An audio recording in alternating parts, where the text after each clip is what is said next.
السلام علیکم ورحمۃ اللہ وبرکاتہ۔ معزز دوستو، اس سے پہلے میں نے شیخ الاسلام امام ابن تیمیہ رحمہ اللہ کی زندگی اور کارنامے پہ ایک لائیو گفتگو کی تھی۔ فیس بک کی بعض ٹیکنیکل پریشانیوں کی وجہ سے وہ گفتگو پوسٹ نہیں ہو پائی اور وہ یوں ہی ایک طریقے سے ضائع ہو گئی۔ مجھے لگا کہ یہ موضوع اہم ہے اور اس پہ بات ہونی چاہیے۔ اکثر ایسا ہوتا ہے کہ بڑی شخصیات کے بارے میں جس قسم کی معلومات پہنچنی چاہیے یا جس سچائی کے ساتھ پہنچنی چاہیے اس سچائی کے ساتھ کبھی کبھی نہیں پہنچ پاتی۔ شیخ الاسلام امام ابن تیمیہ رحمہ اللہ 661 ہجری میں پیدا ہوئے اور 728 ہجری میں ان کی وفات ہوئی۔ اس اعتبار سے اگر ہم غور کریں، آج جب ہم 1446 ہجری میں جی رہے ہیں تو یہ سمجھا جا سکتا ہے کہ ان کی زندگی پہ، ان کی وفات پہ 7 صدیوں سے زیادہ کا عرصہ گزر چکا ہے۔ وہ 7ویں صدی اور 8ویں صدی کے عظیم عالم دین ہیں اور ایک ایسی شخصیت جو کئی اعتبار سے بہت اہمیت کی حامل ہے۔ امام ابن تیمیہ رحمۃ اللہ علیہ کے مقام کو سمجھنے کے معاملے میں عام طور پہ بڑے لوگ ان کے شاگردوں کا بھی ذکر کرتے ہیں۔ مولانا ابوالکلام آزاد نے اپنی بے انتہا اہم کتاب تذکرہ میں مولانا ابوالکلام آزاد کا بڑا خوبصورت تذکرہ لکھا ہے اور بڑا زوردار۔ اس میں بھی انہوں نے مولانا ابوالکلام آزاد نے امام ابن تیمیہ رحمۃ اللہ علیہ کے شاگردوں کا بیان اچھی طریقے سے کیا ہے اور پھر بتلایا ہے کہ امام ابن تیمیہ رحمۃ اللہ علیہ کے شاگردوں کا یہ مقام ہے۔ ان کے شاگردوں میں امام ابن قیم رحمۃ اللہ علیہ ہیں، ان کے شاگردوں میں امام ذہبی رحمۃ اللہ علیہ ہیں، ان کے شاگردوں میں امام ابن کثیر رحمۃ اللہ علیہ ہیں، ان کے شاگردوں میں ابن عبد الہادی ہیں، ان کے شاگردوں میں مزی جیسے بڑے اسماء و رجال کے معتبر لوگ ہیں۔ یعنی یہ وہ لوگ ہیں جو خود اپنے آپ میں امام ہیں۔ مثال کے طور پر امام ذہبی جو سیر و اعلام النبلاء اور تاریخ الاسلام کے مصنف ہیں اور جن کا مقام بہت بلند ہے، سیر و رجال کے معاملے میں وہ اوتھینٹک حیثیت رکھتے ہیں، اتھارٹی کی حیثیت رکھتے ہیں۔ امام ابن قیم رحمۃ اللہ علیہ، امام ابن تیمیہ رحمۃ اللہ علیہ کے افکار و خیالات کے شارح بھی ہیں اور خود اپنے آپ میں امامت کے درجے پہ فائز ہیں۔ بڑی اہم شخصیت جو متفقہ طور پہ تمام حلقوں میں اپنی پذیرائی رکھتے ہیں۔ اگر آپ مزی کی بات کریں گے تو فن حدیث کے معاملے میں بھی ان کا بڑا اونچا مقام ہے۔ امام ابن کثیر رحمۃ اللہ علیہ حدیث و تفسیر کے معاملے میں، تفسیر کی جب بات آئے گی تو تفسیر ابن کثیر کا کوئی مقابلہ نہیں۔ تفسیر تبری، تفسیر بغوی کے بعد تیسرے درجے پہ جب ہم معصور تفسیروں کا ذکر کرتے ہیں تو امام ابن کثیر رحمۃ اللہ علیہ کی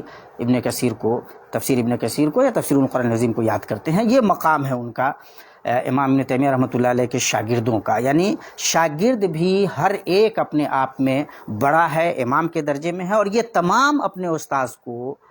نہ صرف یہ کہ بڑا مانتے ہیں بلکہ ان کے شاگرد ہونے پہ فخر کرتے ہیں، اور جب ان کا ذکر کرتے ہیں تو یہ کہتے ہیں کہ اگر ہم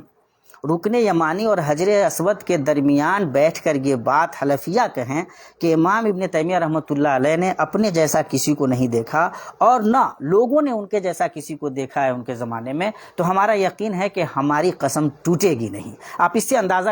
لگا سکتے ہیں کہ امام ابن تیمیہ رحمۃ اللہ علیہ کا مقام کیا ہے۔ یعنی ان کے شاگردوں کی نظر میں، ان کے معاصرین کی نظر میں، جو ان کے کٹر مخالف ہیں، وہ بھی یہ مانتے ہیں کہ امام ابن تیمیہ رحمۃ اللہ علیہ کے تبحر علمی کا جواب نہیں، وہ مجتہد مطلق کی حیثیت رکھتے ہیں۔ یعنی ان کا یہ مقام ہے کہ ائمہ اربعہ کے بعد کسی مسئلے میں ائمہ اربعہ سے بھی اختلاف کر کے اپنے موقف کی وضاحت کر سکتے ہیں، اپنی ایک رائے قائم کر سکتے ہیں، اور اس موقف اور اس رائے کی امت نے اس رائے کا احترام کیا ہے، اس کو قبول کیا ہے، اور یہ مانا ہے کہ امام ابن تیمیہ رحمۃ اللہ علیہ جس درجے کے عالم ہیں اس درجے میں ان کا یہ مقام بنتا ہے کہ ائمہ اربعہ کے خلاف بھی ان کا ایک موقف سامنے آ سکتا ہے۔ اس سے اندازہ لگایا جا سکتا ہے کہ امام ابن تیمیہ رحمۃ اللہ علیہ کو ملت میں تاریخ میں کس نظر سے دیکھا گیا ہے۔ اگر آپ امام ابن تیمیہ رحمۃ اللہ علیہ کے کام پہ توجہ دیں گے تو دیکھیے ان کے بارے میں یہ بات لگ بھگ لوگ کہتے ہیں کہ اگر ابن تیمیہ کہہ دیں کہ میں یہ حدیث نہیں جانتا تو اس کا مطلب یہ ہے کہ وہ حدیث ہی نہیں ہے۔ تو اس سے آپ اندازہ لگا سکتے ہیں کہ حدیث کے پورے ذخیرے پہ امام ابن تیمیہ رحمۃ اللہ علیہ کی کتنی گہری نگاہ ہے، اسماء رجال پہ، حدیث کی تخریجات پہ، اور جتنی اس سلسلے کی مطلب کیا کہتے ہیں اس سلسلے کی باتیں ہو سکتی ہیں، جو علوم ہو سکتے ہیں، ان پہ جو ان کی نگاہ ہے اس کا ہم اندازہ لگا سکتے ہیں۔ تفسیر کے معاملے میں امام ابن تیمیہ رحمۃ اللہ علیہ کمال کی شخصیت ہیں۔ یہ ان آیات کی تفسیر پہ توجہ دیتے ہیں، اصول تفسیر پہ توجہ دیتے ہیں، ان آیات پہ دھیان دیتے ہیں جن آیات کی تفسیر مشکل سمجھی جاتی ہے، اور اس سلسلے میں امام ابن تیمیہ رحمۃ اللہ علیہ سے ایک بڑا اچھا نمونہ بھی دیکھنے کو ملتا ہے کہ وہ آیات کی تشریح و تعبیر کی طرف، اس کی تفسیر کی طرف جب جاتے ہیں تو یا معلم ابراہیم علمنی، یہ دعا کرتے ہیں کہ اللہ اے ابراہیم علیہ السلام کو سکھانے والے ہمیں بھی سکھا دے۔ یہ ان کا طریقہ رہا ہے اور امت میں ان کو اس حیثیت سے قبول کیا گیا ہے۔ جب امام ابن تیمیہ رحمۃ اللہ علیہ کی یہ حدیث اور تفسیر کی بات ہوئی، جب آپ عقائد کے باب میں دیکھیں گے تو خاص طور سے اسلامی عقیدے میں جو دخیل افکار و خیالات آئے، فلسفے کے ذریعے آئے، معتزلہ کے ذریعے آئے، جو مختلف قسم کی کتابیں خاص طور سے جب دارالترجمہ قائم کیا گیا مامون کے زمانے میں، اور پھر جو بہت سارا فلسفہ اور دخیل خیالات آئے اور ان کے جو اثرات مرتب ہوئے، تو ان اثرات کے تحت اسلامی عقائد کی بھی تشریح و تعبیر کی گئی اور بہت ساری غلطیاں ہوئیں۔ یہ ثابت کرنے میں بھی متکلمین اسلام سے بھی بہت ساری جگہوں پہ چوک ہوئی۔ امام ابن تیمیہ رحمۃ اللہ علیہ نے الرد علی المنطقیین بھی لکھی، در و تعارض العقل والنقل بھی لکھی، اور منہاج السنہ جیسی کتاب بھی لکھی۔ انہوں نے فلاسفہ کے افکار و خیالات کا باضابطہ علمی جائزہ لیا اور بتلایا کہ ان کے اندر کیا کیا بڑی بڑی خرابیاں ہیں۔ اسی طرح متکلمین اسلام جنہوں نے فلاسفہ پہ رد کیا تھا، انہوں نے جو کمیاں ان کے اندر جو رہ گئیں اور اس کی وجہ سے بجائے اس کے کہ فائدہ ہو، اگر کوئی نقصان کا پہلو سامنے آیا تو انہوں نے اس کا بھی بڑا زوردار اور زبردست جائزہ لیا۔ چنانچہ اگر وہ فلاسفہ پہ، ارسطو پہ بات کرتے ہیں یا اس طرح کے جو دوسرے فلسفی ہیں ان کے افکار و خیالات کا جائزہ لیتے ہیں، تو وہ اسی طرح امام غزالی اور امام رازی وغیرہ کے خیالات کا بھی جائزہ لیتے ہیں اور بتاتے ہیں کہ کن کے یہاں کون سی چیز کس درجے کی ہے، کس حد تک ان کے اندر اسلاف کی روش باقی ہے، قرآن و حدیث کو سمجھنے کی صحیح روش ہے، اور کس حد تک ان سے نادانیاں ہوئی ہیں یا عقلی جو راستے رہے ہیں ان کو اپنانے میں کہاں کہاں پہ وہ چوک کر گئے ہیں۔ یوں اگر آپ امام ابن تیمیہ رحمۃ اللہ علیہ کو دیکھیں گے تو جو عقائد اسلامیہ کو صحیح جگہ پہ رکھنے کی جو کوشش ہو سکتی ہے، جس طرح سے اللہ پاک نے دین کو اتارا ہے، اور اس معاملے میں جو سلف کی روش تھی، صحابہ کرام کی، تابعین کی، تبع تابعین کی، اس کی طرف وہ واپس لے جانے کی کامیاب کوشش کرتے ہیں۔ اس لیے میرا جو ذاتی مطالعہ ہے امام ابن تیمیہ رحمۃ اللہ علیہ کے بارے میں، وہ یہ ہے کہ وہ قرآن و حدیث کی بالادستی کو صحابہ کرام، تابعین اعظام اور تبع تابعین اعظام کے فہم کی روشنی میں اس بالادستی کو ثابت کرنے اور قائم کرنے کی کوشش کرتے ہیں، اور اس سلسلے میں بڑے انصاف کے ساتھ تمام افکار و خیالات کا جائزہ لیتے ہیں۔ اسی لیے ان کے یہاں دیکھیے گا کہ تردید کے معاملے میں تفصیل ہے۔ امام ابن تیمیہ رحمۃ اللہ علیہ وہ من جملہ کوئی بات عام طور سے نہیں کہتے، وہ باضابطہ دلائل کی روشنی میں تجزیہ کرتے ہیں، سارے حقائق سامنے رکھتے ہیں اور اس کے بعد وہ چیزوں کو پیش کرتے ہیں جس رائے پہ جاتے ہیں، قرآن و حدیث، اقوال صحابہ، آثار صحابہ اور آثار تابعین کی روشنی میں۔ یہ جو کام ہے اور جس خوبصورتی سے وہ کرتے ہیں، جس غضب کا استحضار ہے ان کے یہاں، اس کی مثال خال ہی کہیں دیکھنے کو مل سکتی ہے۔ اس معاملے میں امام ابن تیمیہ رحمۃ اللہ علیہ اپنا جواب نہیں رکھتے۔ تو امام ابن تیمیہ رحمۃ اللہ علیہ عقائد اسلامیہ کو غیر اسلامی افکار و خیالات سے الگ کر کے جو صحیح جہاں پہ عقیدہ اسلام کا ہونا چاہیے اس کو وہاں پہ رکھنے کی کامیاب کوشش کرتے ہیں۔ اسی طرح جو اسلام میں افکار و خیالات مختلف مسلم امت کے اندر مختلف افکار و خیالات کے زیر اثر جو گمراہیاں پیدا ہوئی ہیں، وہ عقائد کے باب میں ہوں تب، تفسیر و حدیث کے باب میں ہوں تب، اس کا بھی وہ باضابطہ ان گمراہیوں کا جائزہ لیتے ہیں اور فٹ کرتے ہیں، بتاتے ہیں کہ کہاں کہاں پہ پریشانیاں ہیں اور کس طرح سے ان کو ٹیکل کیا جا سکتا ہے۔ اب جب اس تمام تناظر میں جائزہ لیجئے گا تو ایک شخص ہوتا ہے جس کی داخلی زندگی کیا ہوتی ہے، اخلاق کس معیار کا تھا اس کا، بھائی بڑا محدث ہے، بڑا مفسر ہے، نحو صرف کے بھی امام تھے امام ابن تیمیہ رحمۃ اللہ علیہ، بلکہ نحو کے معاملے میں تو وہ بڑے نحویوں کے ساتھ ان کے بھی افکار و آراء، ان کی رائے کا بھی اعتبار کیا جاتا ہے۔ یہ کہا جاتا ہے کہ امام ابن تیمیہ اس سلسلے میں یہ کہتے ہیں، اگر فرا کا نام آتا ہے، سیبویہ کا نام آتا ہے، تو اسی طرح کہیں پہ امام ابن تیمیہ رحمۃ اللہ علیہ کا بھی نام آتا ہے. نحو صرف کے معاملے میں امام ابن تیمیہ رحمۃ اللہ علیہ کا یہ مقام ہے. اور ظاہر ہے کہ چونکہ عربی میں ہی شریعت ہے، اور اگر کوئی زبان و ادب سے اس طرح واقف نہیں ہو تو وہ شریعت سے کیا واقف ہوگا. تو امام ابن تیمیہ رحمۃ اللہ علیہ یا امام ابن قیم رحمۃ اللہ علیہ کی تحریروں میں بھی جو آپ کو نحو صرف کے مباحث ملیں گے وہ آپ کے دل و دماغ کو روشن کر دیں گے. تو امام ابن تیمیہ رحمۃ اللہ علیہ علوم اسلامیہ کے بہت ہی بڑے ماہر ہیں، اور ان کی اس مہارت کو قبول کیا جاتا ہے. وہ اپنی داخلی زندگی میں، ایک انسان ہوتا ہے کہ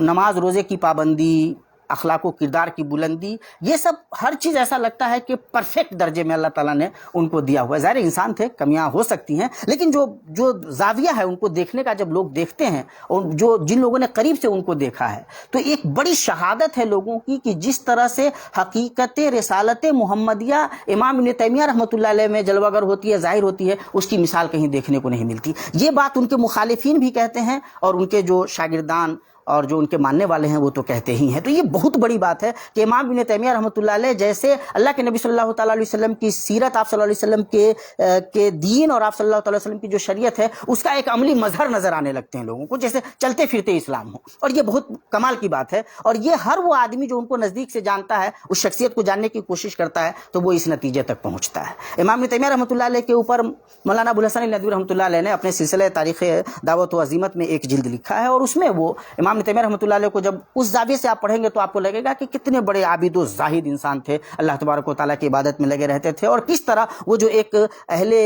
دل اور اللہ تبارک و تعالیٰ سے جو تعلق کی کیفیت ہوتی ہے وہ ان کی کتنی مضبوط تھی. امام تیمیہ جب فجر پڑھتے تھے تو جب تک سورج طلوع نہیں ہو جاتا تھا اس وقت تک وہ اپنے مصلے سے اٹھتے نہیں تھے، اور اس درمیان بہت زیادہ اللہ تبارک و تعالیٰ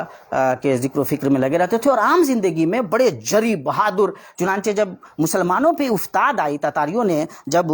عالم اسلام کو تہوبالا کرنا شروع کیا، تو وہ عالم جو مطلب آگے بڑھ کر کے مقابلہ کرنے کے لیے تیار ہے، حکمرانوں کو اس کے لیے تیار کر رہا ہے، اس کو لے کر کے آگے بڑھ رہا ہے، تو کہیں پہ بھی امام ابن تیمیہ رحمۃ اللہ علیہ اسلام کے دائی، سپاہی، اس کے دفاع میں اپنی زندگی لگانے والے، اور ہر اعتبار سے وہ ایک ایسے فرد نظر آتے ہیں جو امت کا درد لے کر کے جی رہے ہیں، امت کے مسائل کو سمجھ رہے ہیں، اس کا سمادھان نکال رہے ہیں، ان مسائل کا سمادھان نکال رہے ہیں، اور ان کے لیے کوشش کر رہے ہیں. عملی زندگی میں امام ابن تیمیہ رحمۃ اللہ علیہ کو دیکھ کر کے جو لوگوں کے خیالات ہیں وہ بہت بلند ہیں، اور اس سے سمجھ میں آتا ہے کہ ان کی جو زندگی تھی وہ اسلام کے لیے وقف تھی. ان کو یہ بھی موقع نہ ملا کہ وہ شادی کر سکیں، اور پوری زندگی اللہ تبارک و تعالیٰ کے دین کی خدمت میں اور افکار دخیلہ سے اسلام کو الگ کرنے میں، جو باطل افکار و خیالات ہیں ان کی تردید میں گزری. اس سلسلے میں جن لوگوں کو بھی امام ابن تیمیہ رحمۃ اللہ علیہ کے فتاویٰ کو پڑھنے کا موقع مل جائے، جو 37 جلدوں میں ہیں، اور کوئی بھی فتویٰ، اصل میں فتوے کی جب بات آتی ہے تو عام طور پہ لوگوں کو سمجھ میں آتا ہے کہ جس طرح عام طور پہ کوئی فتویٰ عام طور پہ مولانا لوگ دے دیتے ہیں اس طرح سے فتویٰ ہوگا. تو امام ابن تیمیہ رحمۃ اللہ علیہ کا فتویٰ دراصل اپنے آپ میں بڑی اہم ترین کتابوں کے درجے میں ہے. بڑی جس موضوع پہ بھی ہے اس موضوع کے ما لہو اور ما علیہ کا جتنا خوبصورت تجزیہ دلائل اور براہین کی روشنی میں امام ابن تیمیہ کے یہاں آپ کو ملے گا، اس کی مثال آپ کو کہیں دوسری جگہ آسانی سے نظر نہیں آ سکتی. امام ابن تیمیہ رحمۃ اللہ علیہ کا جو یہ مقام ہے، اس کی روشنی میں تمام لوگ امام ابن تیمیہ رحمۃ اللہ علیہ کو متفقہ طور پہ لگ بھگ امام ابن تیمیہ رحمۃ اللہ علیہ کو مجدد مانتے ہیں، کہ امام ابن تیمیہ رحمۃ اللہ علیہ اس ملت کے مجدد ہیں. چنانچہ مولانا شبلی نعمانی جو بہت بڑے خود متکلم اسلام کی حیثیت رکھتے ہیں، انہوں نے مامون پہ المامون لکھی، اسی طرح انہوں نے سیرت النعمان لکھی، اسی طرح انہوں نے الکلام لکھی، اسی طرح وہ زبان و ادب کے بھی بڑے آدمی تھے، موازنہ یا نیس و دبیر یا شعر العجم وغیرہ. تو شبلی نے بھی جب امام ابن تیمیہ رحمۃ اللہ علیہ کو پڑھا تو وہ اس نتیجے پہ پہنچتے ہیں کہ یوں تو تاریخ اسلام میں مختلف حیثیتوں سے کئی سارے لوگ ہیں جن کو آپ مجدد کہہ سکتے ہیں، لیکن تمام حیثیتوں سے واقعتاً اگر مجدد کا کوئی مستحق نظر آتا ہے تو وہ امام ابن تیمیہ رحمۃ اللہ علیہ ہیں، چونکہ ان کے افکار اوریجنل ہیں، بالکل خود کے ہیں، انہوں نے کسی کی تقلید نہیں کی ہے، انہوں نے باضابطہ بڑا انقلاب برپا کیا ہے مسلمانوں کی زندگی میں، افکار و خیالات کو جلا بخشنے میں، بہتر کرنے میں، صحیح اسلام کو متعارف کرانے میں ایک بڑا کردار ادا کیا ہے. اور ساتھ ہی جب مسلمانوں پہ افتاد آئی ہے اور یہ ضرورت پڑی ہے کہ وہ قلم کو چھوڑ کر کے میدان میں آ جائیں اور مسلمانوں کا دفاع کریں، مسلمانوں کے لیے آگے بڑھیں، تو انہوں نے یہ کام بھی کیا ہے. چنانچہ شبلی، بلکہ جیسے جیسے شبلی کے سامنے مولانا یعنی شیخ الاسلام ابن تیمیہ رحمۃ اللہ علیہ کی چیزیں پہنچتی جاتی ہیں، ویسے ویسے جیسے ان کا دل و دماغ روشن ہوتا جاتا ہے. وہ ایک ٹائم آتا ہے جب وہ مولانا سید سلیمان ندوی رحمۃ اللہ علیہ سے کہتے ہیں کہ میرا تو یہ دل کرتا ہے کہ میں ابن تیمیہ کی انگلی پکڑ کر کے چلوں، وہ جہاں لے جائیں وہاں چلا جاؤں۔ یہ ابن تیمیہ رحمۃ اللہ علیہ کے بارے میں شبلی پہنچتے ہیں، جو شبلی خود علوم اسلامیہ پہ اچھی نظر رکھتے ہیں، بڑے آدمی ہیں، اور ساتھ ہی ساتھ جو علم کلام ہے، یہ جو فلسفہ ہے، اس پہ ان کی جو نظر ہے وہ پینی نظر جس کو کہتے ہیں، وہ نظر انہوں نے جائزے لیے ہیں۔ تو ایک انسان، بڑے لوگ، چنانچہ خود مثال کے طور پر اگر ہم مولانا مودودی رحمۃ اللہ علیہ کے تناظر میں بات کریں تو انہوں نے بھی جب تجدید احیاء دین لکھی تو اس میں بھی بہت زوردار انداز میں امام ابن تیمیہ رحمۃ اللہ علیہ کا ذکر کیا ہے، اور ان کی جو خدمات ہیں اور جس طرح کے تجدیدی کارنامے ہیں ان کو انہوں نے بیان کیا ہے کہ ابن تیمیہ نے کیا کمال کیا۔ آج کے زمانے میں بہت سارے لوگ جن لوگوں نے ابن تیمیہ رحمۃ اللہ علیہ پہ کام کیا ہے، یا جو لوگ اور دوسرے افکار و خیالات کا جائزہ لیتے ہیں، ان میں ایک صاحب ڈاکٹر محمود احمد غازی صاحب ہیں، انہوں نے اپنی ایک تحریر میں امام ابن تیمیہ رحمۃ اللہ علیہ اور یہ مولانا مودودی رحمۃ اللہ علیہ کا جائزہ لیا ہے آپس میں۔ تو وہ جیسے ان کو یہ لگتا ہے کہ ابن تیمیہ رحمۃ اللہ علیہ جب یونانی افکار و خیالات کا جائزہ لے رہے تھے یا اس کی حقیقت بیان کر رہے تھے، تو اس سے پہلے ابن تیمیہ سے پہلے یہ کام کسی نہ کسی شکل میں رازی اور غزالی کر چکے تھے۔ یا اچھا، اس بات میں سچائی بھی ہے ایک حد تک، لیکن ابن تیمیہ رحمۃ اللہ علیہ کا کام صرف یہ نہیں ہے کہ انہوں نے فلاسفہ کا جائزہ لیا، انہوں نے خود غزالی کا بھی جائزہ لیا اور بہت کامیاب جائزہ لیا۔ تو فلاسفہ پہ تو رد کیا ہی، اور زیادہ مہذب، مفصل اور مبرہن طریقے سے کیا، اور ایسا کیا کہ جیسے بالکل وہ کاٹ کر کے رکھ دی، جو ہے نا شہرک جیسے کاٹنا جس کو کہتے ہیں، اور جن لوگوں نے جائزہ لیا تھا ان کے جائزے میں کوئی کمی تھی تو وہ بھی بتلایا۔ تو ابن تیمیہ کا جو اصل کمال ہے وہ یہ ہے کہ علوم نقلیہ پہ جتنی گہری اور مضبوط ان کی نگاہ ہے، عام طور پہ دوسرے لوگوں کی وہ نگاہ نہیں ہے۔ خود غزالی کے یہاں حدیث کے معاملے میں وہ کیفیت آپ کو نظر نہیں آئے گی، جبکہ امام ابن تیمیہ رحمۃ اللہ علیہ کا مقام یہ ہے کہ وہ حدیث کے باضابطہ بڑے محدث ہیں، اس درجے کے کہ اگر وہ کہہ دیں کہ میں اس حدیث کو نہیں جانتا تو لوگ کہیں گے کہ یہ حدیث ہی نہیں ہے۔ تو اس سے آپ اندازہ لگا سکتے ہیں ابن تیمیہ کا جو کمال ہے وہ استحضار ہے قرآن و سنت کا، اقوال سلف کا، صحابہ کرام، تابعین اعظام اور تبع تابعین اعظام کے موقف کا، ائمہ اربعہ اور کے جو فقہی مراتب ہیں، ان کے جو افکار و آراء ہیں، ان پہ ابن تیمیہ رحمۃ اللہ علیہ کی اتنی پینی اور زبردست نگاہ ہے اور استحضار ہے۔ کمال کی بات یہ ہے، اس لیے جب وہ جائزہ لیتے ہیں تو ان کو کوئی پریشانی نہیں ہوتی۔ عام طور پر کتابیں بیٹھی اور مطلب 1 گھنٹے 2 گھنٹے میں لکھ دی، آج وہ کتابیں شاہکار کے درجے میں ہیں۔ تو ابن تیمیہ رحمۃ اللہ علیہ نے جو ان افکار و خیالات کا جائزہ لیا ہے، تو ایسا نہیں ہے کہ بس ایک حد ہے اس کی، بلکہ انہوں نے ہر سطح پہ جائزہ لے کر کے یہ بتلایا ہے کہ کس کی کیا حیثیت ہے۔ اسلام کے خلاف جو تحریکیں اٹھی ہیں اس پہ جب انہوں نے کام کیا ہے، آج بھی روافض کے افکار و خیالات کا جتنا خوبصورت رد اور زبردست دلائل کی روشنی میں کہ جس کے بعد کسی کے لیے کوئی چارہ نہیں بچے، منہاج السنہ سے بہتر کوئی آج بھی کوئی کتاب نہیں ہے، جبکہ ظاہر ہے کہ آج مسائل اور بھی بہت زیادہ کھل کر کے سامنے آ چکے ہیں۔ تو میرے کہنے کا مطلب یہ ہے کہ امام ابن تیمیہ رحمۃ اللہ علیہ کے بارے میں یہ کہنا کہ مغربی یعنی یونانی افکار و خیالات کا وہ جائزہ تب لے رہے ہیں جب یونانی افکار و خیالات کمزور پڑ چکے ہیں، تو یہ اس حد تک بھی سچائی نہیں ہے، ایک گوشہ وہ بن سکتا ہے۔ اب جب آپ امام تیمیہ رحمۃ اللہ علیہ کو ان تمام حیثیتوں سے دیکھتے ہیں، بڑے بڑے لوگ ان کو مانتے ہیں، اور ان کے افکار و خیالات کے جو اثرات ہیں وہ پوری دنیا پہ پائے جاتے ہیں۔ جن لوگوں نے مطالعہ کیا، جیسے خلیق احمد نظامی صاحب تھے، وہاں علی گڑھ مسلم یونیورسٹی میں پروفیسر تھے، ان کا جو مطالعہ ہے وہ اس نتیجے پہ پہنچتے ہیں کہ تغلقی جو خاندان کی حکومت رہی، اس میں محمد بن تغلق وہ ابن تیمیہ رحمۃ اللہ علیہ سے متاثر رہے ہیں باضابطہ، اور اس زمانے سے لے کر کسی نہ کسی زاویے سے ہندوستان میں یہ اثر پایا گیا ہے۔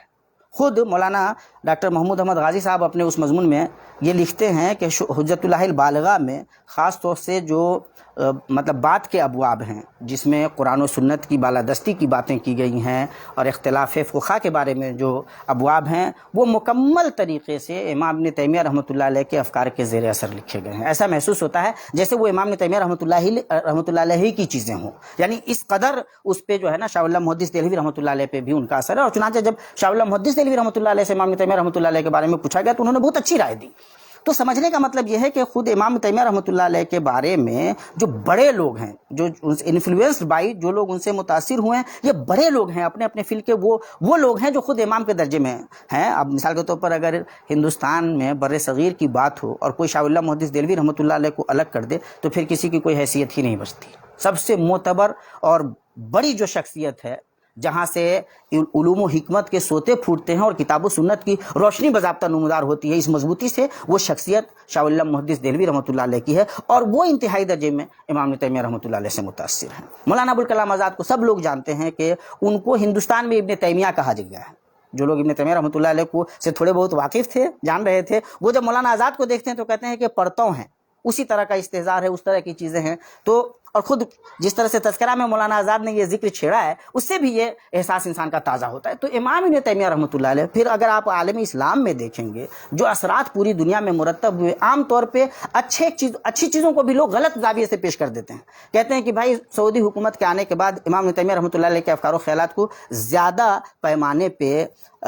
دنیا میں پہنچنے کا اور اثرات ڈالنے کا موقع ملا۔ بھائی تو اس سے پہلے جب تبعات کی دنیا آباد نہیں ہوئی تھی تب میں، اور جب تبعات کی دنیا آباد ہو گئی، اور جب تبعات کی دنیا آباد ہوئی اور یہ کتابیں امام تیمیہ رحمۃ اللہ علیہ کی روشنی میں آئی، لوگوں نے استفادہ کرنا شروع کیا اور سب کو لگا کہ اصل ذخیرہ تو یہاں ہے، اصل دولت یہاں ہے، سرمایہ یہاں ہے، تو یہ تو ابن تیمیہ رحمۃ اللہ علیہ کی عظمت کی بات ہے۔ اگر ان کے افکار و خیالات سے متاثر ہیں امام محمد بن عبد الوہاب رحمۃ اللہ علیہ، اور ان کے افکار و خیالات پہ کوئی حکومت بن گئی اور شاندار طریقے سے چل رہی ہے، خدمت ہو رہی ہے پورے دین کی، اسلام نافذ ہو رہا ہے اور دنیا دیکھ رہی ہے، دنگ رہ رہی ہے، تو اس آدمی کی عظمت کو آپ اس کی کمی کے طور پہ کیسے دیکھ سکتے ہیں؟ یہ تو مطلب کمال کی عجیب و غریب بات ہو جاتی ہے۔ تو امام ابن تیمیہ رحمۃ اللہ علیہ کا جو مقام ہے، اگر وہ آپ دیکھیں گے تو مجدد ہونے کا مقام ہے،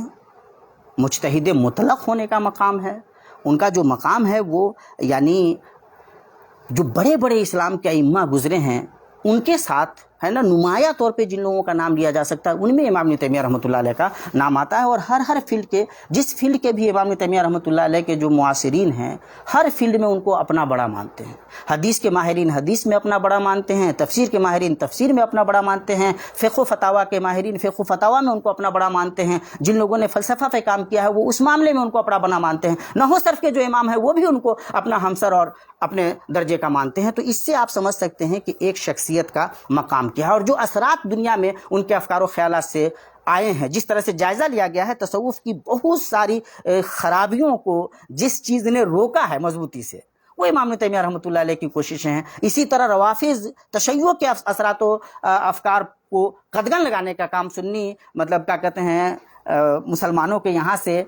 بہت ساری خرابیوں کو دور کرنے کے کام میں جو اہم ترین انسپریشن رہا ہے لوگوں کے لیے مرجع کی حیثیت جس کے لیے، وہ امام ابن تیمیہ رحمۃ اللہ علیہ کے کام کی رہی ہے۔ بعد میں نے اس سے پہلے بھی یہ گفتگو رکھی تھی کہ جب تشیع کے اثرات جو سنی مسلمانوں پہ رہے ہیں اہل سنت پہ، اس کو ختم کرنے کے لیے جو کوششیں ہوئی ہیں ہندوستان میں، باضابطہ طور پہ اس کی شروعات مقام صحابہ کو بیان کرنے کی شروعات، ان کو متعین کرنے کی شروعات جو قرآن و حدیث میں ہے اس کو ٹھیک سے سامنے لانے کی شروعات، یہ شیخ احمد سرہندی رحمۃ اللہ علیہ سے ہوتی ہے۔ چنانچہ ان کے 4 بڑے کارناموں میں ایک جو بڑا کارنامہ ہے وہ یہ بتایا جاتا ہے کہ انہوں نے صحابہ کرام کی عظمت کو مبرہن کرنے کا کام کیا۔ اس کے بعد شاہ ولی اللہ محدث دہلوی رحمۃ اللہ علیہ نے ازالۃ الخفا میں یہ کام کیا۔ تیسرے درجے میں، تیسرے نمبر پہ ان کے صاحبزادے شاہ عبدالعزیز کا نام آتا ہے، جنہوں نے تحفہ اثنا عشریہ لکھا اور اپنے موضوع کی اہم کتابیں ہیں، جنہوں نے منہاج السنہ کے بعد کام کیا، لیکن آج بھی منہاج السنہ اپنے درجے کی اولین ترین کتابوں میں آتی ہے۔ تو وہ بہت سارے لوگ جو امام ابن تیمیہ رحمۃ اللہ علیہ کی عظمتوں کو اس طرح سے نہیں سمجھ پاتے ہیں، وہ اس طرح سے بھی دیکھ سکتے ہیں کہ جو انہوں نے چراغ جلایا اس چراغ سے روشنی پھیلتی چلی گئی اور لوگوں کو احساس ہوا کہ یہ کس قسم کی روشنی ہے اور اس روشنی کی کتنی زیادہ ضرورت ہے۔ آج بھی تمام مطلب افکار و خیالات کے ماننے والے مسلمانوں کے درمیان شاتم رسول کی سزا اور اس کے ساتھ رویے کے معاملے میں جو متفقہ طور پہ اگر کوئی مرجع کی حیثیت کوئی شخصیت رکھتی ہے تو امام ابن تیمیہ رحمۃ اللہ علیہ ہیں، اور وہ الصارم المسلول علی شاتم رسول ان کی اہم ترین کتاب مانی جاتی ہے تمام مکاتب فکر کے یہاں۔ تو میرے کہنے کا مطلب یہ ہے کہ امام ابن تیمیہ رحمۃ اللہ علیہ کا جو زاویہ ہے کتاب و سنت کی بالادستی کا، اقوال صحابہ، آثار تابعین، تبع تابعین کی روشنی میں، یہ بہت ہی اعلیٰ درجے کا زاویہ رہا ہے اور اس سے بڑی خدمت ہوئی ہے اور ہر سطح پہ ان کے اثرات مرتب ہوئے ہیں۔ مجھے حامد کمال الدین صاحب کی ایک بات بہت اچھی بھی لگی تھی کہ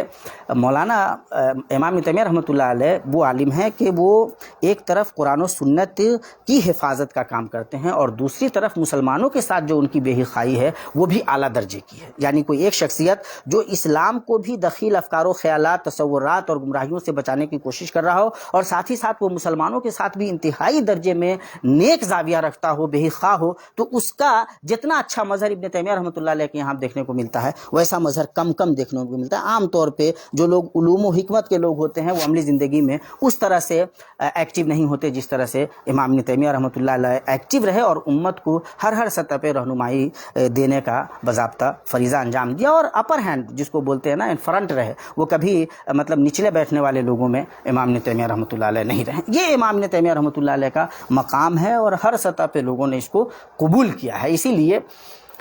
دنیا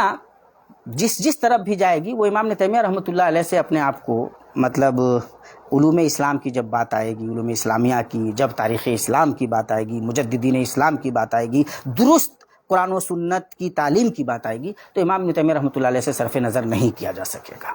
ایسے میں جب کوئی امام ابن تیمیہ رحمۃ اللہ علیہ کا مقابلہ کرتا ہے کسی بات کی ایسی شخصیت سے جس کا بہرحال وہ مقام نہیں ہے، اور وہ ایسا کرتے ہوئے امام ابن تیمیہ رحمۃ اللہ علیہ کے مقابلے میں اس شخصیت کو بڑا بنانے کی نادانی کرتا ہے، تو میں سمجھتا ہوں کہ یقینی طور پہ یہ انتہائی درجے کی ہے نا، مطلب جس پہ ہنسی آ جائے انسان کی، اس قسم کی نادانی ہے۔ مولانا مودودی رحمۃ اللہ علیہ کے بارے میں کچھ باتیں کرنی اس لیے بھی ضروری ہیں کہ لوگ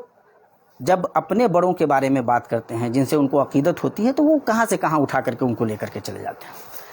مولانا مودودی رحمۃ اللہ علیہ 1941 میں انہوں نے جماعت اسلامی کی بنیاد رکھی۔ اس سے پہلے الجمیہ میں خاص طور سے جب وہ الجمیہ سے جڑے اور ان کے مضامین آنے شروع ہوئے اور جن میں مغربی افکار و خیالات کا انہوں نے جائزہ لیا تھا، اس پہ رد کیا تھا، جو الحاد اور لادینی کا سیلاب آ رہا تھا اور اس پہ انہوں نے باضابطہ بدلائل اس پہ رد کیا، تو مسلمانوں کو خوشی ہوئی۔ اس وقت کے جو بڑے بڑے علماء تھے وہ بھی ان سے متاثر ہوئے۔ اس میں عام طور پہ میں ایک مثال دیتا ہوں کہ جب علامہ اقبال کو لگا کہ کوئی سرزمین ایسی ہونی چاہیے، روئے زمین کا کوئی ٹکڑا تو ایسا ہو جہاں ہم اسلام کو باضابطہ نافذ کر کے دنیا کو دکھلا سکیں کہ اسلام اس کا نام ہے، تو اس کے لیے انہوں نے دو شخصیتوں کو چنا، ایک مولانا ابوالعلا مودودی کو اور دوسرے مسٹر محمد علی جناح کو۔ تو اس سے سمجھ میں آ سکتا ہے کہ اقبال جیسے لوگ بھی مولانا مودودی کے اس حد تک قائل تھے کہ یہ ان چیزوں کو اس پیمانے پہ سمجھتے ہیں، اور چونکہ انہوں نے اسلام کے خلاف اس وقت جو ریلا تھا خاص طور سے کمیونزم کا ہے نا، وہ وقت ہے جب بہت سارے لوگ نادانی میں کمیونزم کو نہ سمجھنے کی وجہ سے یا اسلام کی درست معرفت نہ ہونے کی وجہ سے یہ اس غلط فہمی میں تھے کہ کمیونزم اور اسلام میں کوئی فرق نہیں ہے، جیسے حضرت موہانی صاحب کے بارے میں یہ بات عام طور سے مشہور بھی ہے۔ تو اس وقت مولانا مودودی کا جو کام تھا وہ یہ کہ جو افکار و خیالات آ رہے تھے اس کا انہوں نے ان افکار و خیالات کا بڑا زوردار طریقے سے جائزہ لیا۔ تنقیحات میں، تفہیمات میں وہ چیزیں آج بھی اگر آدمی پڑھتا ہے تو خوشی ہوتی ہے کہ اس طرح سے انہوں نے ان الہادی افکار و خیالات کا جائزہ لیا تھا، اور اسی سے لوگ خوش ہوئے تھے۔ ان کو لگا کہ ہاں یہ محاسن اسلام کو پیش کرنے کے معاملے میں اچھا منطقی راستہ اپناتے ہیں، زبان و بیان پہ اچھی گرفت ہے ان کے یہاں، بات کہنے کا سلیقہ ہے، تہذیب ہے، اور بات اپنی منوانے کی ایک طرح کی صلاحیت رکھتے ہیں۔ چنانچہ پردہ میں، اسی طرح ضبط ولادت میں، یا اسی طرح جو اسلام کے سیاسی نظام وغیرہ کو پیش کرنے میں، معاشی نظام وغیرہ کو پیش کرنے میں جب انہوں نے چیزیں پیش کی تو لوگوں کو خوشی ہوئی، لگا کہ ہاں یہ بات اس طرح سے ہے، اور لوگ قریب آئے۔ چنانچہ مولانا نے جب 1941 میں جماعت بنانے کا باضابطہ ارادہ کیا تو جو لوگ ان کے قریب آئے ان میں بڑے بڑے علماء بھی تھے۔ مولانا ابوالحسن الندوی تھے، مولانا منظور نعمانی تھے، وحید الدین خان صاحب تھے، مولانا عبدالغفار حسن تھے، اور بڑے بڑے مولانا مسعود عالم ندوی جیسے لوگ تھے جنہوں نے بہرحال ان سے جڑ کر کے ان کو یہ لگا کہ یہ اسلام کی خدمت کے لیے آگے بڑھ رہے ہیں، مغربی افکار و خیالات کا اچھا جائزہ لے رہے ہیں، تو لوگ ان کے قریب ہوئے۔ لیکن یہ کمال کی بات ہے، شاید اس کی مثال کم دیکھنے کو ملے کہ جو بڑے لوگ مولانا مودودی سے قریب ہوئے، جیسے ان کے افکار و خیالات ٹھیک طریقے سے ان پہ کھلتے گئے ویسے وہ ان سے الگ ہوتے گئے، اور جو الگ ہوئے ان افکار و خیالات کا تعلق دراصل تشریح دین سے ہے، دین کی تعبیر سے ہے۔ چنانچہ وحید الدین خان صاحب نے جب مولانا مودودی کا جائزہ لیا تو تعبیر کی غلطی لکھ کر کے انہوں نے بتلایا کہ مولانا مودودی جو یہ سمجھ رہے ہیں کہ خلافت علی منہاج النبوہ، نبوت کے منہاج پہ خلافت کی تشکیل یہ بنیاد ہے، اور بقیہ جتنی چیزیں ہیں، تمام عبادات، یہ سب کے سب انہی اس مقصد تک پہنچنے کا ذریعہ ہے۔ چنانچہ عبادت، نماز ہے یا دوسری چیزیں ہیں، وہ دراصل اس مقصد تک لے جانے کا ایک ذریعہ ہے۔ تو انہوں نے، خان صاحب نے بڑے مہذب اور مدلل انداز میں یہ ثابت کرنے کی کوشش کی کہ مولانا مودودی کے یہ افکار جو ہے نا وہ اسلام کے مطابق نہیں ہیں۔ لگ بھگ ارکان اربع میں اور اسلامی عبادات کا جو جائزہ لیا مولانا ابوالحسن الندوی رحمۃ اللہ علیہ نے، اس میں انہوں نے بھی یہی کام کیا اپنے انداز میں۔ اسی طرح مولانا منظور نعمانی نے رفاقت جو ان کے ساتھ رہی ہے ان کی لمبی، اس کی باضابطہ روداد لکھی اور اس میں بھی ان افکار و خیالات کے بارے میں بتلایا کہ ان کے یہاں کیا کمیاں ہیں۔ تو یعنی مولانا مودودی سے جو لوگ متاثر ہوئے تھے، اس تأثر کی جو بنیادی وجہ تھی وہ یہ تھی کہ یہ اسلام کا ایک طریقے سے اس زمانے میں مقدمہ لڑ رہے ہیں جب غیر اسلامی افکار و خیالات سے لوگ متاثر ہو رہے ہیں، الہادی افکار و خیالات سے، مغربی افکار و خیالات سے، تو مودودی اس کا بہت بہترین جائزہ لے کر کے اس کی کمیاں بتلا رہے ہیں۔ یہ وہ چیز تھی جنہوں نے لوگوں کو ان کے قریب کیا، لوگ خوش ہوئے کہ یہ اسلام کا ایک مقدمہ لڑ رہے ہیں اور اسلام کو اچھی طرح پیش کر رہے ہیں۔ محاسن اسلام کو پیش کرنے کے معاملے میں بھی مولانا مودودی کے یہاں ایک طرح کی خوبصورتی پائی جاتی ہے۔ اب جب نزدیک ہوئے اور افکار و خیالات کو ٹھیک سے سمجھا تو سمجھ میں آیا کہ نہیں، یہ تو بڑی بڑی خرابیاں ہیں ان کے یہاں، اسلام تو یہ ہے ہی نہیں جو یہ پیش کر رہے ہیں۔ اسلام کب اس لیے آیا ہے کہ آدمی عبادت اس لیے کرے کہ ہاں حکومت بن جائے گی یا بن جائے، اصل یہ ہے کہ حکومت بنے اور عبادت جو ہے نا اس حکومت تک پہنچنے کا ایک راستہ ہے، ایک ذریعہ ہے بس۔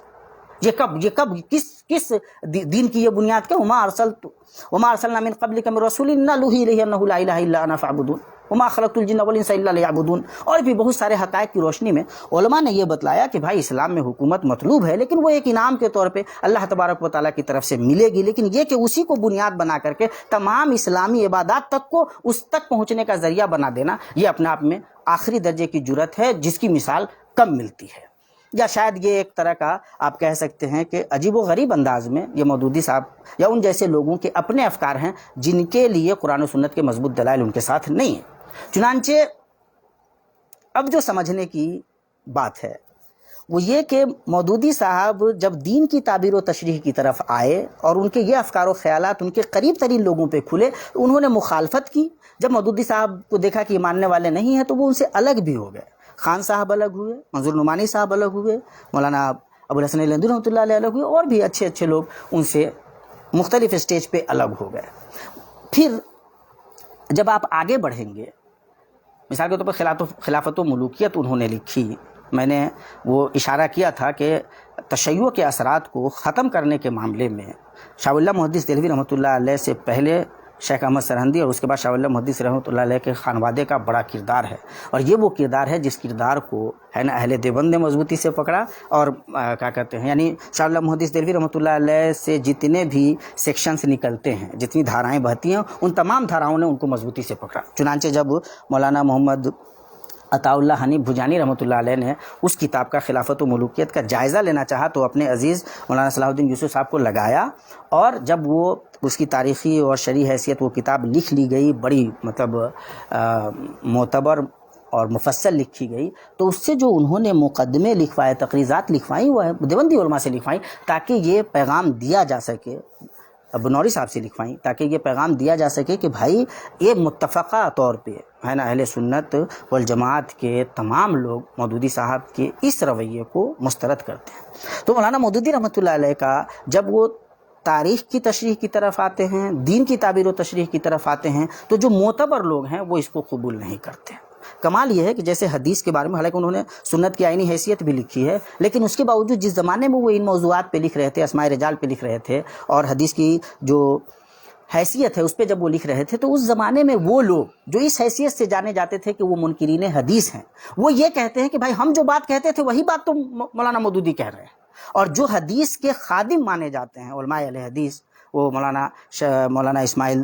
گجرانوالا ہوں سلفی، یا مولانا ثناء اللہ امرتسری ہوں، ان جیسے جو بڑے لوگ ہیں، وہ بتاتے ہیں کہ مودودی صاحب غلط سمجھ رہے ہیں، ان کو نہیں آ رہا ہے، یہاں یہ غلطیاں کر رہے ہیں۔ اور بعض حدیثوں کے بارے میں مولانا مودودی کا رویہ ایسا ہے کہ بڑا تعجب ہوتا ہے کہ ایک آدمی جو اس زاویے سے آگے بڑھتا ہے کہ اسلام میں اس کی آئینی حیثیت کیا ہے، وہ پھر کسی ایک اسٹیج پہ اس طرح کی تعبیر و تشریح کیسے لے کر کے آ سکتا ہے جس کے بہرحال ڈانڈے کہیں نہ کہیں انکار حدیث سے جا کر کے مل جاتے ہیں۔ تو اب اگر غور کیجئے تو مولانا مودودی جب تشریح دین کی طرف آتے ہیں، اس کے جتنے زاویے ہیں ان تمام زاویوں میں علماء کا جو طبقہ ہے، اور ظاہر یہ عام طور پہ جو مولانا مودودی صاحب کے ماننے والے لوگ ہیں وہ علماء پہ علماء سو ہونے کا، تو یہ دنیا پرست ہونے کا، تو یہ مودودی کو نہیں سمجھنے کا الزام لگاتے ہیں۔ یہ سب چھوٹی باتیں ہیں، ہے نا، عقل مند لوگ، پڑھے لکھے سمجھدار لوگ یہ باتیں نہیں کرتے ہیں۔ اگر یہ دنیا پرست ہوتے تو مودودی صاحب کے ہاتھ پہ بیعت کرنے کے لیے آگے نہیں بڑھ جاتے، ان کو اپنا امام نہیں مان لیتے۔ یہ تب ان سے الگ ہوئے جب حقیقت کھلی، اور دیکھیے حقیقت کھلتی کس طرح سے ہے، اس کی کچھ وضاحتیں بھی ضروری ہیں، ہمارے لوگوں کو پتہ ہونا چاہیے۔ جب آزادی ابھی نہیں ہوئی ہے اس وقت تک جو مولانا مودودی کے افکار و خیالات ہیں وہ یہی ہیں، اسلامی حکومت کس طرح سے قائم ہوتی ہے، اسلام میں سیاسی اصول و ضوابط کیا ہیں، اور ان کو جب آپ پڑھیں گے تو وہ خلافت علی منہاج النبوہ کا جو ان کا تصور ہے اس کو وہ ایلیبوریٹ کرتے ہیں، اس کو بہتر طریقے سے بیان کرنے کی کوشش کرتے ہیں۔ وہ نہ مسلم لیگ کے ساتھ ہیں، مسلم لیگ کے قائدین کے بارے میں ان کا یہ ماننا تھا کہ خود غیر اسلامی زندگی جیتے ہیں، چنانچہ وہ تاریخ پہ جب بات کرتے ہیں تو خلافت راشدہ کے بعد کی پوری تاریخ کو وہ جہالت سے، جاہلیت سے تعبیر کرتے ہیں، اور یہ اتنی خطرناک بات ہے، اس سے بڑی خارجیت کچھ نہیں ہو سکتی ہے نا۔ اور اسی لیے وہ یہ مانتے ہیں کہ نہیں، جو حکومت عمل میں آئے وہ اس طرح سے آوے جس طرح سے یعنی خلافت راشدہ قائم ہوئی، حالانکہ وہ بھی ایک مغالطہ ہے، اس پہ بھی بات آسانی سے ہو سکتی ہے۔ تو اب دیکھیے کہ اس پورے رویے میں جب آزادی ہو گئی، ان کو پاکستان جانا پڑا یا وہاں تھے، تو پھر وہ جب تک یہاں تھے تب تک طاغوت کہتے تھے جمہوریت کو۔ اتفاق سے پاکستان میں بھی جمہوریت نافذ ہوئی۔ اب اس جمہوریت میں وہ پولیٹیکل اسٹرگل کا حصہ بنے، باضابطہ انتخابی سیاست کا جب وہ حصہ بنے تو اس حصے میں انہوں نے مسز فاطمہ جناح کی باضابطہ تائید کی، اور اس تائید کے چکر میں جو پہلے انہوں نے ٹھیٹ اسلامی فکر و نظر کی ایک طرح سے تبلیغ کی تھی اپنے انداز میں، اور کہا تھا کہ مسلمانوں کی سربراہ، اسلامی ریاست کی سربراہ کوئی خاتون نہیں ہو سکتی، اس کی انہوں نے عجیب و غریب تعبیر کی۔ مطلب ایک آدمی جو بالکل کلیئر طریقے سے کہہ رہا ہے کہ اسلامی ریاست کی سربراہ خاتون نہیں ہو سکتی، وہی آدمی حالات بدلنے کے بعد نہ صرف یہ کہ اس ریاست کے لیے ایک خاتون کو آگے بڑھاتا ہے، بلکہ وہ اب وہ غلط قسم کی تعبیر و تشریح کی طرف بڑھتا ہے۔ لوگ دنگ رہ گئے کہ مودودی صاحب یہ کام کیسے کر سکتے ہیں۔ جو آدمی تصوف کی گمراہیوں کے خلاف لکھتا رہا ہے، بولتا رہا ہے، اور عام حالات میں جو مظاہر شرک و کفر ہیں ان کے خلاف لکھتا رہا ہے، وہ آدمی غلاف کعبہ کو بنانے کا، جو غلاف کعبہ ہے اس کی ان کے زمانے میں یہ موقع پاکستان کو ملا اور جماعت اسلامی کو ملا، انہوں نے باضابطہ بنانے کے بعد جس طرح سے اس کی نمائش کی، تبرک کے لیے لوگوں کو بلایا، اس نے تو جیسے لوگوں کو پریشان کر دیا کہ یہ مودودی صاحب کے رہتے ہوئے ان کی مطلب رہنمائی میں یہ سب کیا ہو رہا ہے۔ مولانا منظور نعمانی صاحب نے وہ پوری تفصیل اس میں لکھی ہے اپنی کتاب میں۔ تو اب جو سمجھنے والی بات ہے کہ مودودی صاحب اپنے بنیادی افکار و خیالات پہ باقی بھی نہیں رہ سکے۔ غلط ہیں افکار و خیالات، وہ تو پہلی بات ہے۔ دوسری بات یہ ہے کہ ایک آدمی کی جو بڑی ناکامی ہو سکتی ہے کہ وہ اپنے افکار و خیالات پہ باقی نہیں رہ پائے۔ میری نظر میں افکار و خیالات کے جو اثرات و نتائج ہیں وہ بات کا مرحلہ ہے۔ پہلا مرحلہ تو یہ ہے کہ ایک آدمی اپنی زندگی جن بنیادوں پہ استوار کرے اور جن افکار و خیالات کی تبلیغ و ترویج کرے، زندگی لگائے اس کے لیے، وہ خود اس پہ قائم نہ رہ سکے۔ اور اس کی بدترین شکست کی مثال اگر دیکھنی ہو تو یہ بہرحال مولانا مودودی کے ہاں ملتی ہے۔ اب یہ کہنا کہ مولانا مودودی نے افکار و خیالات کا جائزہ لیا اور پوری دنیا میں ان کے خیالات پہنچے، تو یہ ظاہر ہے جس زمانے میں مودودی ہیں اس زمانے میں طباعت کا زمانہ ہے، کمیونیکیشن گیپ کا زمانہ نہیں رہ گیا ہوا ہے، دنیا ایک دوسرے کو پہچان رہی ہے۔ یہ وہی زمانہ ہے جب خاص طور سے مصر میں اخوان المسلمین جیسی ایک جماعت ابھرتی ہے اور سیم افکار و خیالات ہیں، تو ایک دوسرے کو پروموٹ کرنے کا کام کر رہے ہیں، اور اس سے جو لوگ سمجھدار ہیں وہ جان رہے ہیں کہ ہاں یہ باتیں ہیں، کہ مطلب ایسا نہیں ہے کہ مودودی صرف ایک جگہ محدود ہیں، چونکہ جیسے مولانا مسعود عالم ندوی صاحب نے ان کی کتابوں کا ترجمہ کر دیا تھا، تو عالم عرب میں ان کتابوں ان کے افکار پہنچے ہیں، بہت پہلے پہنچ گئے تھے، آج سے لگ بھگ یعنی پون صدی پہلے کا یہ واقعہ ہے جب ان کی چیزیں پہنچ گئی تھیں، اور وہاں انہی کے افکار و خیالات کے لوگ یہاں ابھر رہے تھے، تو انہوں نے ان کو اور بھی پروموٹ کیا، جس طرح اخوان المسلمین کے لٹریچر کو ہندوستان، پاکستان، بنگلہ دیش وغیرہ میں پروموٹ کرنے کا کام جماعت اسلامی نے کیا۔ تو یہ بات نہیں ہے کہ ان کے افکار نہیں پھیلے ہیں یا ان پہ چرچا نہیں ہوا ہے، یہ بات نہیں ہے۔ ہم یہ انکار نہیں کر سکتے کہ مودودی اپنے آپ میں ایک بڑے آدمی ہیں یا ان کے افکار و خیالات کے اثرات نہیں پڑے ہیں۔ یہ دیکھنا بہت ضروری ہے کہ اثرات اچھے پڑے ہیں یا برے پڑے ہیں۔ وہ جب دین کی تعبیر و تشریح کی طرف بڑھتے ہیں تو جو معتبر لوگ ہیں اس دین کے، علماء جو ہیں، وہ اس کو قبول کرتے ہیں یا نہیں کرتے ہیں۔ اب دیکھ لیجئے مثال کے طور پر جب آپ مولانا مودودی سے امام ابن تیمیہ رحمۃ اللہ علیہ کو جوڑ کر کے دیکھتے ہیں، ایک آدمی کوئی نہیں مل سکتا جو امام ابن تیمیہ رحمۃ اللہ علیہ پہ منکر حدیث ہونے کا الزام لگا دے۔ ایک آدمی نہیں مل سکتا جو امام ابن تیمیہ رحمۃ اللہ علیہ پہ اہانت رسول، اہانت صحابہ کا الزام رکھتے۔ ایک آدمی نہیں مل سکتا، اور کوئی جرأت نہیں کر سکتا آسانی سے، چاہے ان کا کتنا بڑا مخالف ہو۔ وہ بعض معاملات میں ان سے اختلاف کر سکتا ہے، اختلاف کرنے کے معاملے میں بھی سامنے والا یہ گواہی دیتا ہے کہ ان کے علم و تبحر کے سامنے مطلب آدمی آسانی سے نہیں ٹک پاتا ہے۔ لیکن جب آپ مولانا مودودی کی طرف آئیے تو جو ان کے قریب ترین لوگ رہے ہیں وہ یہ کہہ رہے ہیں کہ آپ دین کی بنیادی تعبیر و تشریح نہیں جانتے، آپ غلطی کرتے ہیں، آپ کو نہیں آتا، آپ نے دین سمجھا ہی نہیں ہے۔ اور یہ کہہ رہے ہیں، خان صاحب کہہ رہے ہیں، وحید الدین خان صاحب کہہ رہے ہیں، یہ مولانا ابوالحسن علی ندوی کہہ رہے ہیں، یہ ان کے قریب ترین لوگ کہہ رہے ہیں، منظور نعمانی صاحب کہہ رہے ہیں، بعد کے دور میں جو لوگ الگ ہوئے وہ بھی کہہ رہے ہیں۔ تو کہنے کا مطلب یہ ہے کہ جب آپ جاتے ہیں کسی شخصیت کو کسی شخصیت سے جوڑنے کے لیے تو آپ اس طرح کی بھاری نادانی کرتے ہیں. ان کا یہ مقام کہیں سے نہیں بنتا ہے. امام ابن تیمیہ رحمۃ اللہ علیہ سے جوڑنے کا یہ مقام مولانا مودودی کا کہیں سے نہیں بنتا ہے. اور میں یہ پورے اعتماد سے اس لیے بھی کہہ سکتا ہوں کہ میں نے مودودی صاحب کو بھی پڑھا ہے اور مولانا اور شیخ صاحب امام ابن تیمیہ رحمۃ اللہ علیہ کو بھی پڑھا ہے. جن لوگوں نے بھی پڑھا ہے وہ اسی نتیجے تک پہنچیں گے اور بہت اعتماد سے پہنچیں گے. مولانا مودودی کا مقابلہ ہو سکتا ہے موازنہ افکار و خیالات کا ان کے معاصرین میں جو لوگ تھے، جیسے پروفیسر ابوالحیات خان غوری صاحب نے اقبال سے ان کا تقابل کیا، وہ کر سکتے تھے. اس میں بھی جو مودودی کا درجہ ہے وہ بہرحال اقبال کے خوشا چین کا درجہ ہے. اور ایک بات ہے کہ وہ شاعر تھے تو اس طرح سے ان کے افکار و خیالات پہ باضابطہ مطلب کوئی رائے قائم کرنا آسان نہیں ہو پاتا لوگوں کے لیے. مودودی صاحب نثر لکھتے تھے، مہذب اور منظم نثر لکھتے تھے، اس لیے ان کے افکار و خیالات سامنے اس طرح سے آئے ہیں. ورنہ وہ بھی مطلب وہ جو لوگوں نے جائزہ لیا، پروفیسر ابوالحیات خان غوری صاحب نے یا عمر حیات خان غوری، تو انہوں نے جو جائزہ لیا وہ جائزہ لیا جا سکتا ہے. ان کو آپ ان کے زمانے میں جیسے مولانا ابوالکلام آزاد ہیں ان سے آپ جوڑ کر کے ان کو دیکھ سکتے ہیں. دو بڑی شخصیتیں ایک ساتھ کام کر رہی ہیں، دونوں کے زاویے الگ الگ ہیں. آپ باضابطہ ان دونوں کا مطالعہ کر سکتے ہیں. لوگوں نے کیا. پروفیسر عبدالباری صاحب تھے، جماعت اسلامی سے منسلک تھے، زندگی بیچاری گزار دی انہوں نے یہ ثابت کرنے میں کہ مولانا سے بڑے تھے، کہیں سے بڑے نہیں تھے. مولانا ابوالکلام آزاد کے درجے کے آدمی نہیں ہے مودودی، اور یہ کہنے میں کوئی جھجک کی بات نہیں ہے. یہ الگ بات ہے کہ میں نے کہا کہ مودودی صاحب کو اپنے افکار و خیالات کو جس منظم انداز میں پیش کرنے کا موقع ملا،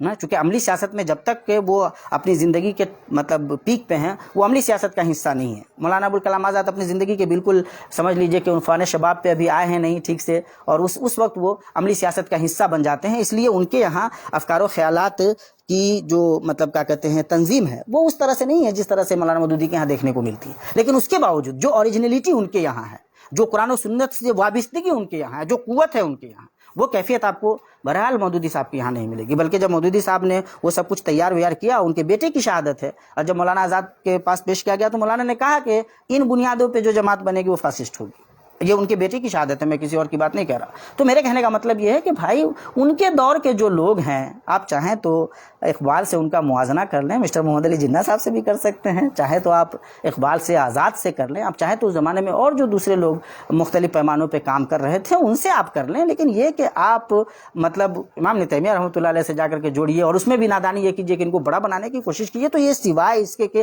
اندھی اور انتہائی درجے میں اندھی عقیدت ہے اور کچھ نہیں ہے. دونوں شخصیتوں کا آپس میں کوئی مقابلہ نہیں ہے. مودودی بنیادی طور پہ اپنے افکار و خیالات پہ قائم نہیں رہ سکے. اثرات تو غلط مرتب ہوئے ہی. انہوں نے پوری ملت اسلامیہ میں ایک طریقے کا عجیب و غریب غیر عملی جو ہے نا جوش بھرا ہے نا، صحابہ کرام کے خلاف ایک مطلب کیا کہہ لیجئے کہ جرأت پیدا کر دی. اہل سنت میں ایک ایسا سیکشن پیدا ہو گیا جس کے اندر یہ جرأت پیدا ہو گئی. یہ جرأت پہلے کبھی نہیں دیکھی گئی تھی. یہ کہیں نہ کہیں سمجھ لیجئے کہ یہ جو خرابی ہے یہ ان سے منسلک ہوتی ہے. اور بھی دوسری خرابیاں غیر عملی جو ہے نا، ان کی سیاست مطلب جو جس سیاست کے وہ قائل تھے وہ سیاست زمین پہ اتر نہیں سکتی تھی، اس لیے قدم قدم پہ ان کو ایسی تعویلات کا سہارا لینا پڑا کہ کہا نہیں جا سکتا. آپ اگر ہندوستان کی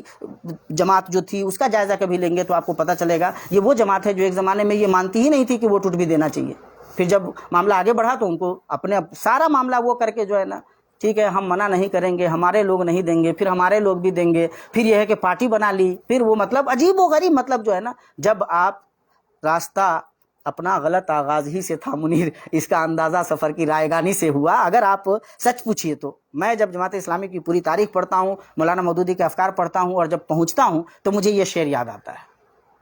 راستہ اپنا غلط آغاز ہی سے تھا منیر، اس کا اندازہ سفر کی رائگانی سے ہوا. یہ سفر رائگاں گیا ہے اصل میں. اور مطلب ظاہر ہے کہ ان کے جو مطلب وہ ان کی وہ کتابیں جنہوں نے مغربی افکار و خیالات کا جائزہ لیا، یہ سمجھنا بھی ضروری ہے. میں بتاؤں کہ انہوں نے جناب ڈاکٹر محمود احمد غازی صاحب نے بھی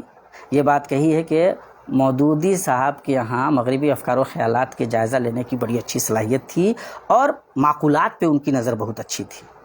میں آپ کو بتاؤں کہ امام تیمیہ رحمۃ اللہ علیہ کا کمال یہ ہے کہ وہ منقولات کے بھی امام ہے اور معقولات کے بھی امام ہے. امام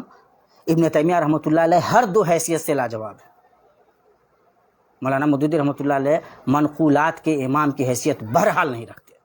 اور معقولات کے معاملے میں ظاہر ہے کہ اس زمانے میں اور بھی لوگ تھے. ان افکار و خیالات کا جائزہ لینے والے مودودی اکیلے نہیں ہیں. مجھے بڑا تعجب ہوا محمود احمد غازی صاحب جب مولانا مودودی کا مقابلہ کرتے ہیں ان سے تو کہتے ہیں کہ ابن تیمیہ رحمۃ اللہ علیہ نے اپنے زمانے میں انہی افکار و خیالات کا جائزہ لیا، اور جب ان کی بات کرتے ہیں مودودی صاحب کی تو کہتے ہیں کہ مودودی اور ان کے معاصرین تو بھائی مودودی اکیلے رہے کہاں؟ مغربی افکار و خیالات کا جائزہ لینے میں تو ان کے معاصرین بھی ان کے ساتھ ہے. تو پھر جب جائزہ بات جب یہ کہہ رہے ہیں تو مقابلہ ایک شخصیت سے سوچئے، سارے مل کر کے بھی کر رہے ہیں پھر بھی نہیں پہنچ پائیں گے. تو یہ جو مطلب یہ میری مجبوری ہے، میں اصلاً مطلب اس قسم کی گفتگو کا اس طرح سے قائل نہیں ہوں، لیکن جو سچائی ہے وہ بہرحال ایک مسلمان ہونے کی حیثیت سے، قرآن و حدیث کے مطلب خشاچی ہونے کی حیثیت سے اور ایک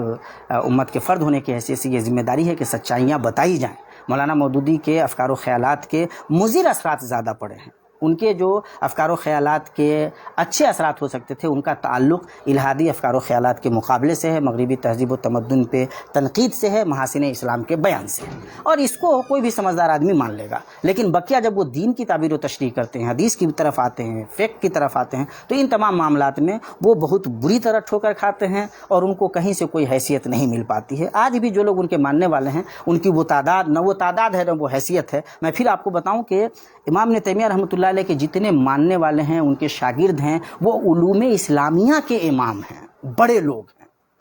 تفسیر کے بڑے لوگ ہیں، حدیث کے بڑے لوگ ہیں، فقہ و فتاوی کے بڑے لوگ ہیں. یہ وہ لوگ ہیں جو قرآن و حدیث کی تشریح و تعبیر میں اتھارٹی کی اور مطلب اوتھینٹک ایک مقام کی حیثیت رکھتے ہیں، وہ مقام رکھتے ہیں. جبکہ مولانا مودودی کے ماننے والے لوگوں میں بھی آپ کو باضابطہ علماء نہیں ملیں گے.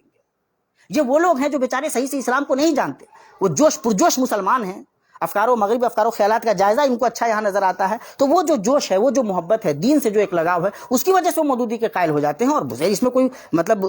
یہ وہ چیز ہے جو کسی کو بھی اپیل کر سکتی ہے. لیکن یہ کہ اب آپ ہے نا ایک زاویے کی خوبی کو تمام زاویوں پہ بھاری کرنے کی نادانی کیجیے تو یہ تو نہیں چل سکتا. اس معاملے میں کسی بھی فیلڈ میں آدمی کو بڑا تب مانا جاتا ہے جب اس فیلڈ کے بڑے لوگ یہ مان لیں کہ ہاں آپ بڑے ہیں. مولانا مودودی کو اس حیثیت سے بڑا نہیں مانا گیا، نہ وہ بڑے ہیں. ایسی ٹھوکر انہوں نے کھائی ہے جو عام طور پہ مطلب یہ سوچا جا سکتا ہے کہ باضابطہ مہذب طریقے سے پڑھنے والا ایک عام طالب علم نہیں کھائے گا. تو یہ کہنا کہ مودودی صاحب نے وہ کام کیا جو ان سے پہلے اور لوگوں نے نہیں کیا اور مجدد ہونے میں ان کا مقام سب سے بلند ہے، یا مطلب اس طرح سے پیش کرنا کہ واقعتاً وہ ابن تیمیہ جیسے بڑے لوگوں سے بھی بڑے ہیں، یہ انتہائی درجے کی اندھی عقیدت ہے، ایک بالکل فالس کلیم ہے جس پہ توجہ نہیں جانی چاہیے. سچائی یہ ہے کہ امام ابن تیمیہ رحمۃ اللہ علیہ صرف مودودی ہی نہیں، اپنے بعد امام ابن تیمیہ رحمۃ اللہ علیہ کے بعد کے لوگوں میں کسی کا درجہ امام ابن تیمیہ رحمۃ اللہ علیہ تک نہیں پہنچتا ہے. مودودی تو خیر مطلب بہت کمتر زاویے کے ہیں اس حیثیت سے، لیکن اور بھی جتنے مختلف زاویوں سے آپ دیکھیں گے جو فکر افکار اٹھے ہیں، جو تحریکیں اٹھی ہیں، لوگ ہوئے ہیں اور جنہوں نے کام کیا، سب کا جب جائزہ لیں گے تب بھی آپ اس نتیجے پہ پہنچیں گے کہ امام ابن تیمیہ رحمۃ اللہ علیہ کے بعد تمام جہات سے امام ابن تیمیہ رحمۃ اللہ علیہ کے مقام کو کوئی دوسرا نہیں پہنچتا. اور یہ گواہی شبلی نعمانی جیسے بڑے لوگ بھی دیتے ہیں، اور بھی بہت سارے بڑے لوگ دیتے ہیں. میں نے شبلی نعمانی صاحب کا اس لیے ذکر کیا کہ ہم جس تناظر میں بات کر رہے ہیں اس تناظر کے وہ آدمی بھی ہیں. تو کہنے کا مطلب یہ ہے کہ مودودی صاحب کو مسترد کیا ان کے اپنے قریب ترین لوگوں نے، علماء نے. وہ اپنے افکار و خیالات پہ باقی نہیں رہ پائے. تو جو آدمی خود اپنی زندگی میں اپنے افکار و خیالات پہ باقی نہیں رہ پائے، اس کا مقابلہ ایک ایسی شخصیت سے کرنا جو نہ صرف یہ کہ قرآن و حدیث کی تشریح و تعبیر اور اس کی ترویج و اشاعت میں اپنا بے انتہا معتبر مقام رکھتا ہے، بلکہ ہر زمانے میں ان کی عظمت کی گواہی دی جاتی ہے. لوگ خوش نصیب سمجھتے ہیں کہ انہوں نے ان سے استفادہ کیا ہے. میں سمجھتا ہوں کہ یہ جو مقابلہ ہے وہ انتہائی درجے میں ظالمانہ ہے، اندھی عقیدت پہ قائم ہوتا ہے کہ مودودی صاحب کو شیخ الاسلام امام ابن تیمیہ رحمۃ اللہ علیہ سے جوڑ کر کے دیکھا جائے. یہ کسی بھی زاویے سے مودودی صاحب کا مقام نہیں بنتا. اللہ تبارک و تعالیٰ سے دعا ہے کہ اللہ تبارک و تعالیٰ ہمیں ان حقیقتوں کو سمجھنے کی توفیق عطا فرمائے. مولانا شیخ الاسلام امام ابن تیمیہ رحمۃ اللہ علیہ اپنے عملی زندگی میں ہوں تب، اپنی علمی زندگی میں ہوں تب، قوم و ملت کے دفاع کا مرحلہ ہو تب، اسلام کو دنیا تک لے جانے کا مرحلہ ہو تب، ہر معاملے میں امام کی حیثیت رکھتے ہیں. اور دنیا نے جب ان کو دیکھا ہے تو وہ ان کے جو شدید ترین دشمن ہیں وہ یہ کہتے ہیں کہ ہم نے کوشش کی کہ ان کو جیلوں کی سلاخوں کے پیچھے لے جائیں. ان کو جب موقع ملا کہ وہ ہماری گردن کٹوا سکتے تھے تو انہوں نے ہمیں معاف کیا، ہماری طرف سے دفاع کیا. یہ مولانا شیخ الاسلام امام تیمیہ رحمۃ اللہ علیہ کا جو اخلاقی مقام تھا، اپنے شدید ترین دشمن سے بھی انتقام لینے کے بارے میں انہوں نے نہیں سوچا. ان کا جو زاویہ ہے جب اسلام کو پڑھنے کا، اس کو آپ دیکھیں گے ان سے پہلے جو بزرگ علماء ہمارے گزرے ہیں، ائمہ گزرے ہیں، ان کے بارے میں جو ان کا رویہ ہے وہ ان کی کتاب رفع الملام میں نظر آتا ہے، جہاں وہ تمام لوگوں کا جائزہ لیتے ہیں باضابطہ، ان کے افکار و خیالات کا کا جائزہ لیتے ہیں، ان کی عظمت کو تسلیم کرتے ہیں، اور اگر ان کے اندر کوئی کمی خامی نظر آتی ہے، قرآن و حدیث کے برخلاف کوئی بات نظر آتی ہے، تو وہ بتاتے ہیں کہ اس کے اسباب کیا ہو سکتے ہیں، اور اس کی مطلب باضابطہ تاریخی اور علمی دلائل پیش کر کے ان چیزوں کو ہموار کرتے ہیں۔ تو کہنے کا مطلب بنیادی طور پہ یہ ہے کہ یہ مقابلہ انتہائی درجے میں اندھی عقیدت پہ مبنی ہے۔ آج بھی لوگوں کو اگر صحیح اسلام چاہیے تو ریکمینڈ کرتا ہوں کہ ابن تیمیہ کو پڑھیے، ابن قیم کو پڑھیے، وہ اسلام ملے گا جو خالص ہے، قرآن و حدیث کو اس طرح سے پیش کرنے کا زاویہ جس طرح سے اللہ پاک نے قرآن و حدیث کو اتارا ہے۔ اس کی روشن ترین مثال امام ابن تیمیہ رحمۃ اللہ علیہ اور ان کے شاگرد امام ابن قیم رحمۃ اللہ علیہ کے یہاں دیکھنے کو ملتی ہے۔ اللہ تعالیٰ سے دعا ہے کہ اللہ تعالیٰ ہمیں ان حقیقتوں کو سمجھنے کی توفیق عطا فرمائے۔ والسلام علیکم ورحمۃ اللہ وبرکاتہ۔